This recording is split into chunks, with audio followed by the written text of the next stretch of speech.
When you're engaged with your gunsmith who is doing your chamber work for a given barrel for your 6 PPC rifle, or any rifle for that matter, it's very, very important that you get a full-length die that will not only bump the shoulder back, but also properly size the body of the case. Easier said than done. You really need to ask your gunsmith for the gunsmith to provide a full-length die that will match up to his reamer that will properly size the body of the case. There's a lot of different full-length dies out there, but there's a lot of people really frustrated that their bolt's closing either hard or it opens hard because the body of the case is not being sized behind the shoulder or, very importantly, just above the web of the case. With that, there's a couple things that you want to do to make sure that you have a full-length die set up that's matching your chamber. There's 2 things that you want. Number 1, have your gunsmith make you a shoulder bump gauge. Very simple. It'll have the shoulder, whatever cartridge that you're shooting, overlap the shoulder. And with a pair of dial calipers, you're able to measure the shoulder bump on the cases. Now, here's some background color. When you have a new barrel or new brass that you've made, before you really start adjusting your full-length die, you want to take a sampling of maybe 5-6 cases that have maybe been shot with some different loads, lighter loads or hotter loads. The hotter loads are definitely going to make the brass a little bit longer from the case head to the shoulder, but the lighter loads won't have the same amount of growth or length from the case head to the shoulder. But what you're going to do is grab a sample of your different brass, and you're going to be very pragmatic in how much you're going to bump back that shoulder. Now, there's 2 things that are very important in this process. Using your shoulder bump gauge, you want to bump back the shoulder no more than 1/1000 to 2/1000.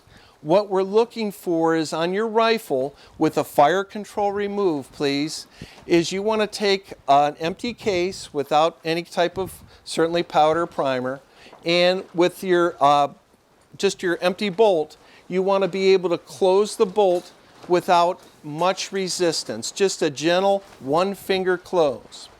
If you're using a lot more force to close the bolt, you don't have that shoulder and the body of the case being sized properly. And the problem is you're going to create pressure spikes from some cases that are too tight in the chamber versus some that are a little bit looser.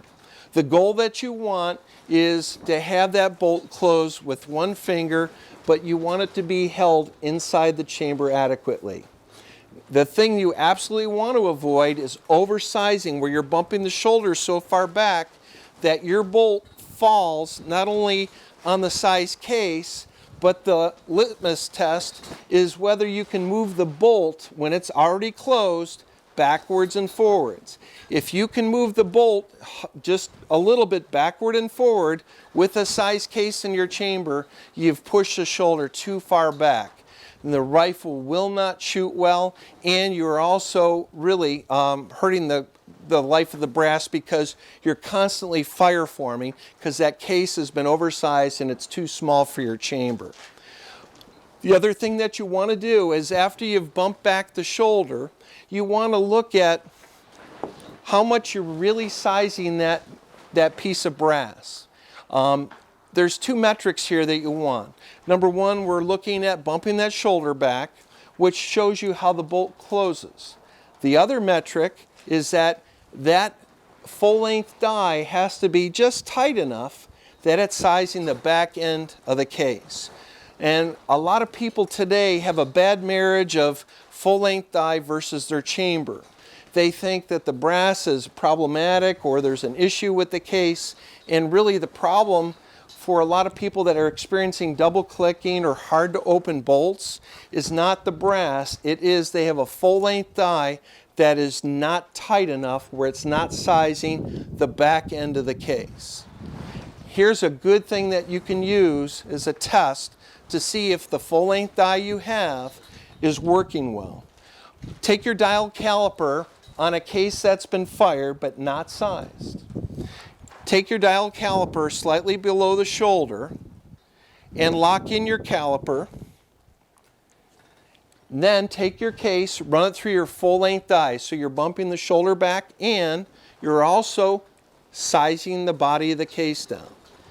Take your dial caliper that you locked, and if your full-length die is matching the proper match for your chamber, your caliper should slide down just about 1/8 of an inch, not too far.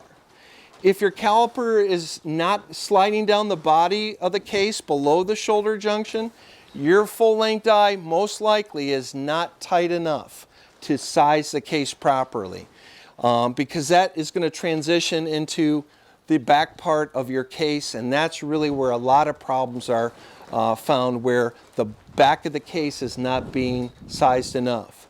Conversely, if you've bought a full-length die that is really small, if your dial calipers are going down past 1/4 inch, you've got too much sizing. So you really need to work with your gunsmith and ask your gunsmith for a full-length die or his recommendation of where you can buy one that matches his reamer that he's using to chamber your barrels. It's a very, very important step, and it's one that a lot of people struggle trying to get the right reloading equipment. But again, a good quality gunsmith today knows exactly what to recommend, and it's not an issue.